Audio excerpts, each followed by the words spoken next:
వాటు ఈ ఏడాది Indian cinema ఇండస్ట్రీలోనే అత్యంత ఎక్స్పెక్ట్ చేసిన action thriller Hrithik Roshan junior NTR combination కోసం ఆడియన్స్ ఏకంగా 2 సంవత్సరాలు ఎదురు చూశారు. ఇప్పుడు డే 8 కలెక్షన్స్ వచ్చాయి. ఆ కలెక్షన్స్ విన్న వెంటనే ఒకరికి గుండె నొప్పి, ఇంకొకరికి షాక్ గ్యారంటీ.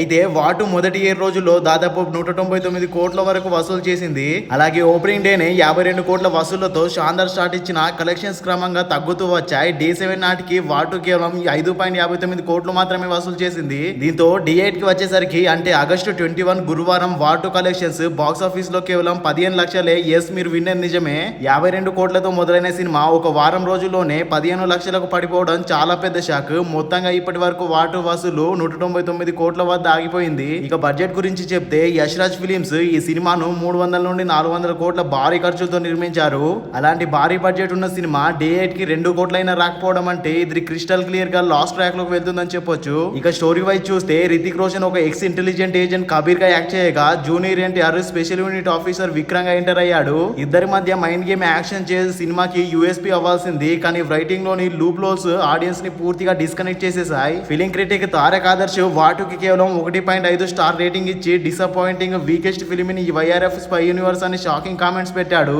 రైటింగ్ నే ఈ సినిమాని మోసం చేసిందని కూడా చెప్పాడు.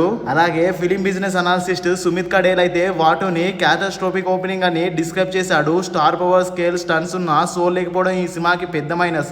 నార్త్ లో రితిక్ రోషన్ క్రేజ్ ఉన్న కలెక్షన్స్ సేవ్ చేయలేకపోయాయి. సౌత్ లో junior NTR huge fan base ఉన్న తెలుగు స్టేట్స్ లో కలెక్షన్స్ డ్రాస్టిక్ గా డ్రాప్ అయ్యాయి. ఆడియన్స్ మేజర్ హైలైట్ గా చెప్పింది ఒకటే, రితిక్ రోషన్ అండ్ జూనియర్ ఎన్టీఆర్ చేసిన జనాబాలి సాంగ్ అండ్ డాన్స్ సీక్వెన్స్. మొత్తానికి 8 రోజులు పూర్తి అయ్యేసరికి వాటు కలెక్షన్స్ 200 కోట్లకు కూడా ప్రాపర్టీ చేరుకోలేకపోవడం షాకింగ్ అని చెప్పాలి. బడ్జెట్ తో పోలిస్తే ఈ సినిమా సేఫ్ కావాలంటే కనీసం 650 కోట్లు క్రాస్ చేయాలి. కానీ ప్రస్తుతం చూస్తుంటే ఈ సంఖ్య దూరం అయిపోయింది. So Hrithik Roshan junior NTR combo hype మాత్రం స్కై హైగా ఉన్న బాక్స్ ఆఫీస్ కలెక్షన్స్ మాత్రం వాటుకి వర్కౌట్ కాలేదు. ఇక మీరే చెప్పండి, వాటు కలెక్షన్స్ ఫ్లాప్ అవడానికి అసలు రీజన్ ఏంటి? స్టోరీనా లేక ఆడియన్స్ ఎక్స్పెక్టేషన్? కామెంట్ లో రాయండి. ఇలాంటి బాక్స్ ఆఫీస్ అప్డేట్స్ కోసం మన ఛానల్ ని సబ్స్క్రైబ్ చేయడం మర్చిపోకండి.